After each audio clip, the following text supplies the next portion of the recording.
बघा.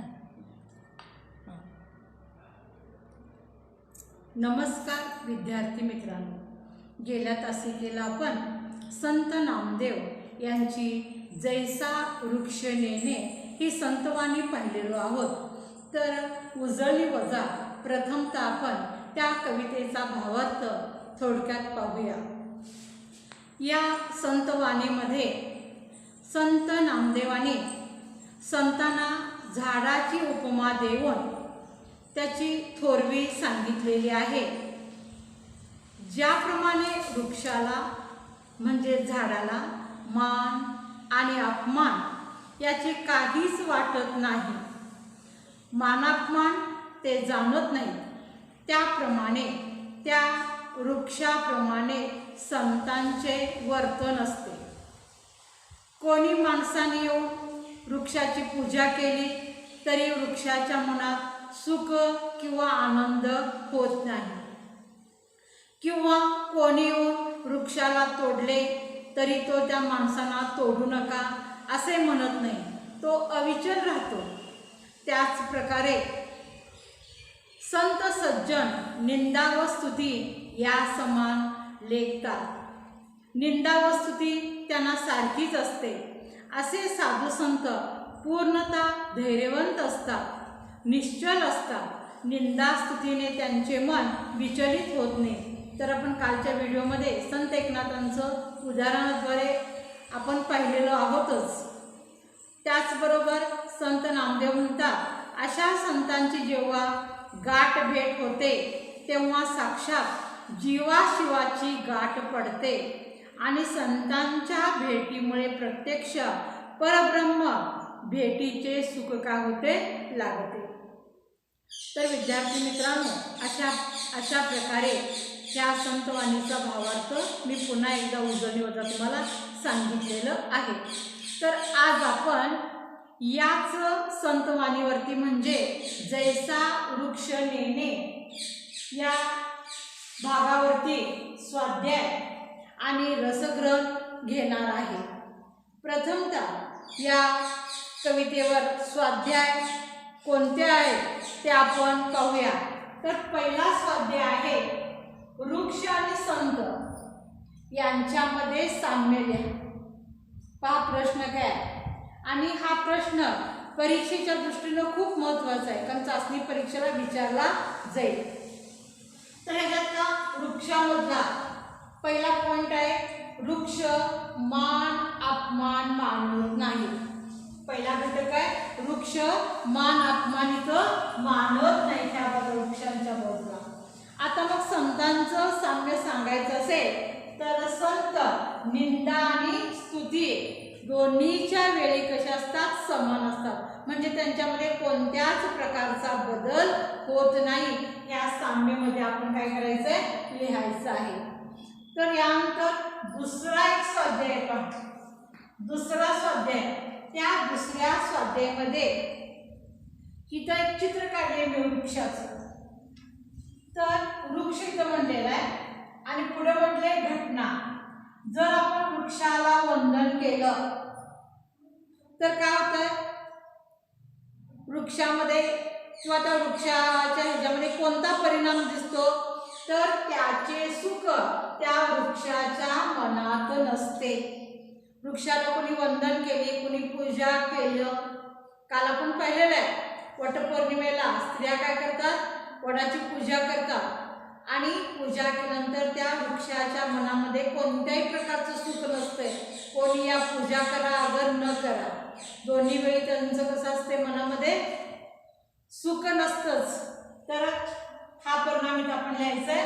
आता दुसरी एक घटना आपण पाहायचं आहे. त्या वृक्षावरती कोणी घाव घातलं तर त्या वृक्षाच्या त्याच्यावरती काय परिणाम होणार आहे घाव घातल्यानंतर. तर त्याचं उत्तर आहे विद्यार्थी मित्रांनो, वृक्ष तोडू नका असं म्हणत नाही. काय म्हणत नाही, तोडू नका असं म्हणत नाही. हे परिणाम मध्ये आपण काय करायचं आहे, लिहायचं आहे. की दोन्ही स्वाध्यायाची प्रश्न काय अतिशय महत्वाची आहे. तर तोंडी एक मी तुम्हाला इथं स्वाध्यायामध्ये विचारते, संतांना दिलेले विशेषण कोणते, ह्याच्यामध्येच घ्यायचं आहे. चौकट दिलं जाईल. त्या चौकटीमध्ये संतांना दिलेले विशेषण बघा. संतांना कोणतं दिलेलं आहे विशेषण?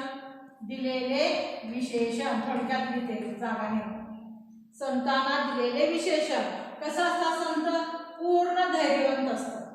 कशा असतात? पूर्ण धैर्यवंत असतात. आणि दुसरा एक प्रश्न आहे, निंदा आणि स्तुती समान मानणारे. इथं पुढे एक चौक असणार आहे, त्या चौकामध्ये आपल्याला उत्तर लिहायचे असतात. निंदा आणि स्तुती दोन्ही समान मानणारे कोण असतात? बघा इथं सांगितलेलं आहे, निंदा आणि स्तुती दोन्ही समान मानणारे कोण आहेत? तर संत आहेत. अशा प्रकारे हा स्वाध्याय झाला. तर यानंतर आता आपण आपल्या प्रश्नपत्रिकेतील अतिशय महत्त्वाचा भाग पाहायचा आहे. कोणता? तर प्रश्न दुसरा आ. तर इथं ह्या कवितेवरती रसग्रहण विचारलं जातं तुम्हाला. 2 कविता दिल्या जातात आणि 2 कवितेपैकी एका कवितेवर काय करायचं आहे?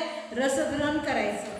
प्रश्न क्रमांक 2 आ मध्ये विचारला जातो आणि हा प्रश्न किती गुणासाठी विचारला जातो? 8 गुणासाठी विचारला जातो. मग प्रथमतः आपण रसग्रहण म्हणजे काय इथं लिहिलेलंच आहे पुढे, स्वाध्याय आणि रसग्रहण. आता स्वाध्याय थोडक्यात आपण पाहिला आणि इथलं काय करायचंय? रसग्रहण आता आपण पाहायचं. तर तुम्हाला रसग्रहण म्हणजे काय अगोदर समजायला पाहिजे आणि त्या मुद्द्याच्या द्वारे आपण काय करायचं इथं पाहायचं आहे. तर कवितेची सर्व बाजूनी पूर्णपणे आस्वाद घेणे म्हणजे पूर्णांगाने म्हणजे संपूर्ण बाजूने आस्वाद घेणे म्हणजे कवितेचे रसग्रहण होय. मग त्याच्यामध्ये रसग्रहणामध्ये काय काय येणार आहे? तर कवितेचा छंद, त्याचा प्रकार, त्याची भाषिक वैशिष्ट्ये, शब्दकळा, आशयाची मांडणी, सहजता, अवाहकता या घटकाची आपण विस्ताराने काय करायला पाहिजे? मांडणी करणे हे रसग्रहणामध्ये काय असते? आवश्यक असते. त्याचबरोबर कवितेतील प्रतीके आणि जी प्रतिमा आहे ती प्रतिमा काय करायला पाहिजे? आपल्याला उलगडून तिथं दाखवणे गरजेचं आहे. त्याचबरोबर त्यातील भावसौंदर्य काय आहे, अर्थसौंदर्य काय आहे ते सुद्धा काय करायला पाहिजे? समजावून सांगायला पाहिजे. हे रसग्रहणामध्ये महत्त्वाचे असते.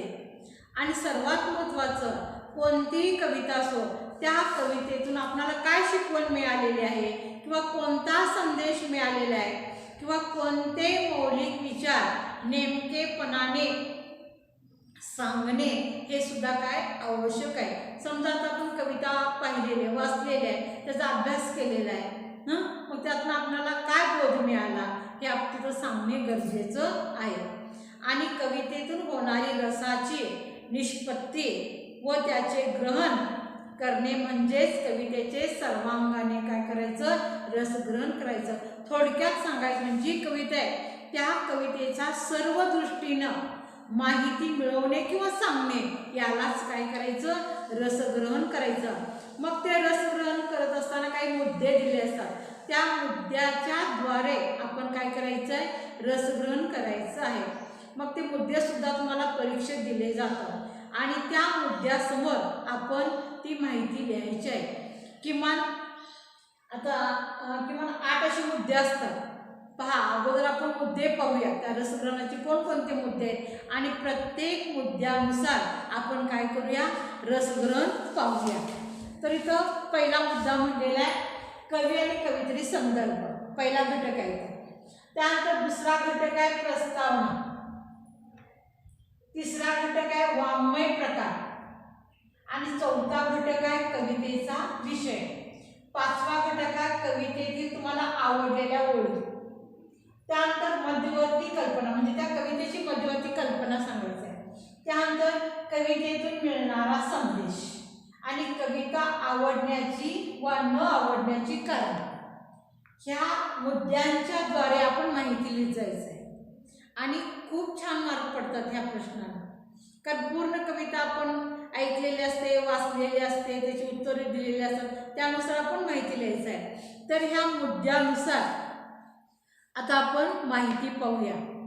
पहा, तुम्हाला परीक्षेला असा प्रश्न लिहिल्यावरती जैसा वृक्ष नेणे या कवितेचे पुढील कृतीनिहाय काय करा, रसग्रहण करायचं सांगितलेलंच आहे बघा, रसग्रहण करा.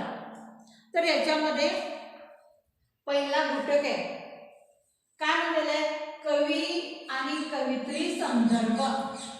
कुठली कविता असेल, आता मी जैसा वृक्ष नेणे घेतलेला आहे कविता, पण तू दुसरी कविता असेल तर त्याचे पण पॉईंट अशा प्रकारेच येतील.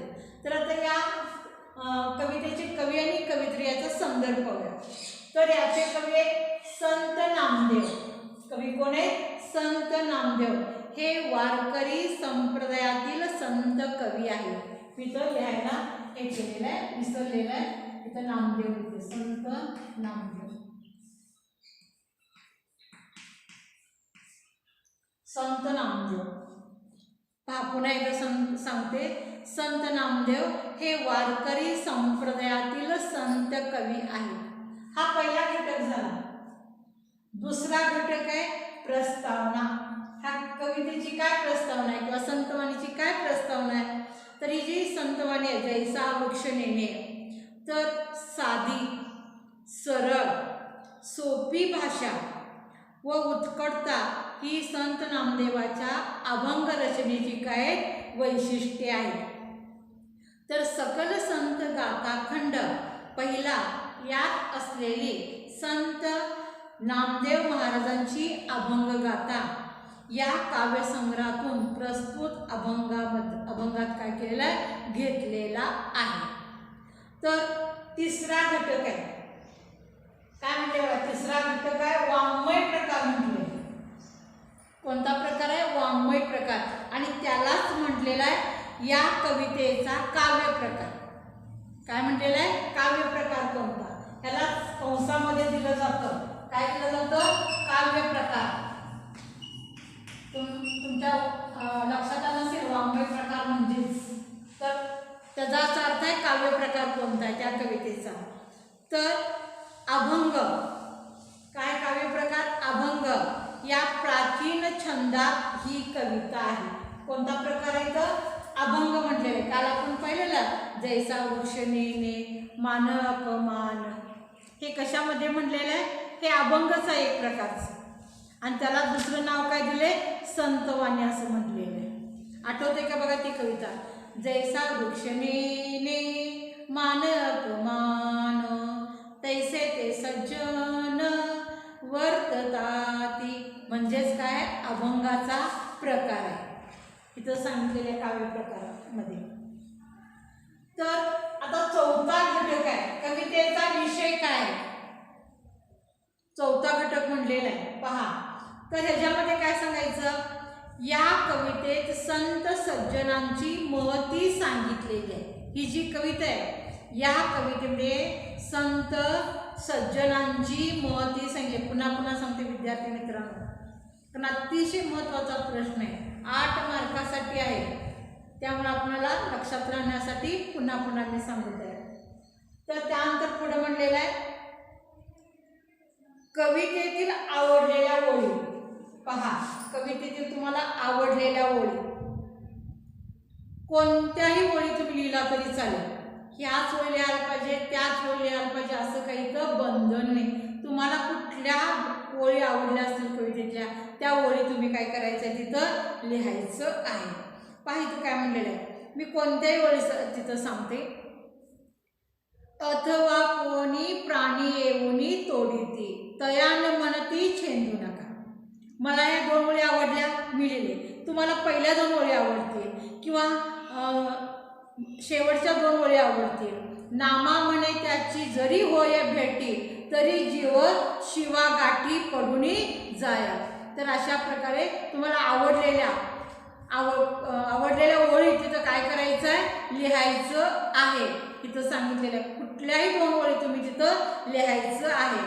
आता त्यानंतरचं आहे कवितेची मध्यवर्ती कल्पना. जी कविता आहे त्या कवितेची मध्यवर्ती कल्पना कोणती आहे ते सांगायचं आहे. पहा, म्हणजे पूर्ण कवितेचा आशय इथं घेतला तरी चालतंय. संत सज्जन लोक हे झाडाप्रमाणे असतात. झाडाची पूजा केली किंवा त्याला तोडले तरी झाडाला मान अपमान वाटत नाही. या झाडाप्रमाणे सज्जनाची काय असते, वागणूक असते किंवा त्यांना निंदा आणि स्तुती दोन्ही कसे वाटतात, समानच वाटतात. अशा संतांची गाठ पडणे म्हणजेच काय, जीवाशिवाची म्हणजेच साक्षात परमेश्वरांची भेट होणे होय. म्हणजे पूर्ण कवितेचं काय सांगितलं इथं, आशय किंवा मध्यवर्ती कल्पना सांगितलं. त्यानंतरचा 7वा घटक आहे, या कवितेतून मिळणारा संदेश कोणता. आपण ही कविता पाहिली, यातून तुम्हाला काय संदेश मिळाला, तर संदेश आहे पहा, संतांचं जे वर्तन आहे ते वर्तन जसे मानापमान व निंदा स्तुती याच्या पलीकडे असते तशी आपली वागणूक ठेवावी आणि आपण सुद्धा स्थिर बुद्धीने वागावे, हा संदेश या अभंगातून काय केलेला आहे, आपणाला दिलेला आहे. म्हणजेच काय, संत ज्याप्रमाणे वागतात त्याप्रमाणे आपलं सुद्धा वर्तन तिथं असायला पाहिजे. त्यानंतर 8वा घटक आहे पहा, कोणता 8वा घटक आहे, तर कविता आवडण्याची व न आवडण्याची कारणे सांगा. तुम्हाला कविता आवडली असेल तर का आवडली म्हणून सांगायचं. तुम्हाला वाटलं बाबा रे मला ही कविता आवडली नाही, तर तिथं काय करायचं, का आवडली नाही त्याचं पण कारण आपण सांगायचं. दोन्हीचं, आवडली म्हटलं तर कारण लिहा, नाही आवडलं म्हटलं तरी पण आपण तिथं कारण लिहावं लागणार आहे. पहा, तर इथं म्हणलेलं आहे ही कविता मला आवडली असं माझं मत आहे. खूप सुंदर अशी कविता आहे. तर संत नामदेवांनी किती उत्कृष्ट रीतीने त्याचं लेखन केलेलं आहे बघा. म्हणजे मान अपमान निंदा स्तुती काही वाटत नाही त्यांना, कोणी तोडलं केलं काही त्यांच्यावर परिणाम पडत नाही. आणि ह्याच्या साऱ्यातून संतांचं काय केलंय तिथं महत्त्व सांगितलेलं आहे. तर जीवन जगताना आपण स्थिर चित्त कसे असावे, आपण व्यवहारामध्ये जीवन जगताना सुद्धा कसं स्थिर आपलं मन राहील, हे या कवितेतून कोणत्या प्रतीकातून सांगितलंय, तर झाडाच्या प्रतीकातून शिकवले आहे. संतांची थोरवी सांगणारी आणि आपल्या जीवन मूल्यांची शिकवण देणारी ही अभंग रचना असल्यामुळे ती मला काय झाले, खूप आवडलेली आहे. पहा, आणि शेवटचा एक घटक सांगायचा आहे की या कवितेची भाषिक वैशिष्ट्ये कोणती. जैसा वृक्ष नेणे कवितेची भाषिक वैशिष्ट्ये पहा, सर्वसामान्य माणसांना कळेल असा हा अभंग हा लोकछंद या रचनेत वापरलेला आहे. तर वृक्षाचे रूपक वापरून सुबोध भाषेत कवितेचा आशय पोचवला आहे. या रचनेत 2ऱ्या आणि 3ऱ्या चरणामध्ये यमक साधलेला आहे. पहा काय केलेलं आहे, यमक साधलेला आहे.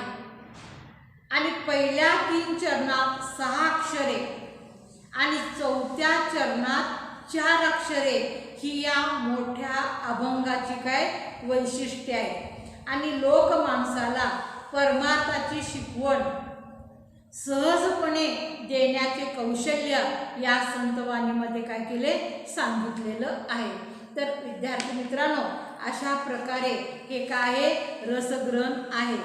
तर रसग्रहण करत असताना आपणाला त्या कवींच्या बद्दल सुद्धा माहिती असायला पाहिजे आणि पूर्ण त्या कवितेचा सारांश सुद्धा आपणाला सांगता आला पाहिजे. त्याचबरोबर संत सज्जनांची महती सुद्धा आपल्याला तिथं सांगायला पाहिजे. हे उत्कृष्ट रीतीने आपण सांगू शकतो. तर अशा प्रकारे हे रसग्रहण आहे आणि ह्या रसग्रहण हे जे पॉईंट आहे त्याचे मुद्दे सुद्धा दिलेले आहेत बघा आपणाला. पहिला जे पॉईंट आहे किंवा घटक आहे त्याला किती गुण दिलेले आहेत? त्याला 1 गुण आहे. बरोबर आहे. किती गुण आहेत? 1 गुण आहे. एकूण 8 गुण होतात ते बघा. दुसरा आहे त्याला 1 गुण आहे आणि तिसरा आहे काव्य प्रकार. असे एक गुण नाही, इथं एक गुण म्हटलं. एकूण असं किती मार्कासाठी असतात? 8 मार्कासाठी दिलेलं आहे.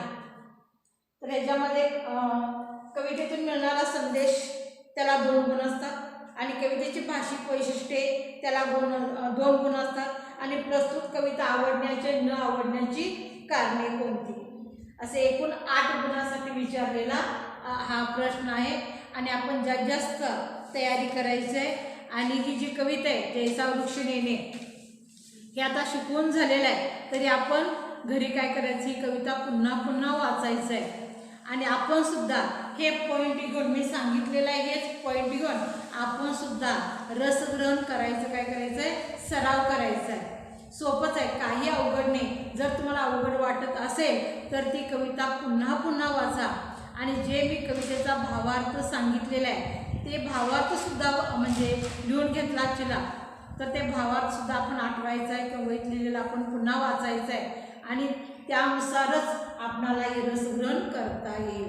असंच आपल्याला पुढची कविता असेल त्या कवितेचं सुद्धा तुम्ही काय करायचं आहे? रसग्रहण करायचं आहे. आता मी स्वाध्यायासाठी एक प्रश्न देते, काळजीपूर्वक ऐका तुम्ही. आता हे जे मुद्दे दिलेले आहेत मगाशी एकदा सांगते, पुन्हा एकदा सांगते स्वाध्यायासाठी. ह्या मुद्द्याच्या आधारे स्वाध्यायासाठी तुम्ही आपल्या वहीमध्ये रसग्रहण तयार करून ठेवा आणि तयार झाल्यानंतर आपल्या पालकांना ते काय करायचं आहे? रसग्रहण दाखवायचं आहे. ठीक आहे.